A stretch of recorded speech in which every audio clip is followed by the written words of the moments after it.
equation.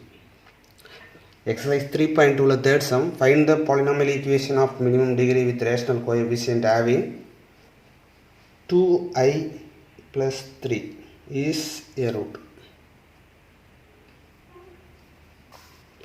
Actually 2i plus 3 is a root given 3 plus 2i is a root. Actually it is a complex root. Therefore the conjugate of 3 plus root I is 3 minus root I. 3 minus 2i is also a root. Therefore the sum of the roots 3 plus 2i plus 3 minus 2i, which is equal to, it will be cancelled, 6a. Product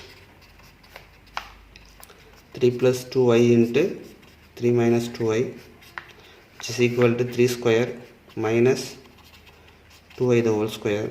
9 minus 2 square of 4, I square of minus 1 of plus 13. Therefore the required equation x square minus sum of the roots into x plus product of the roots is equal to 0. X square minus sum of the roots 6x plus product of the roots 13, which is equal to 0. This is the required equation.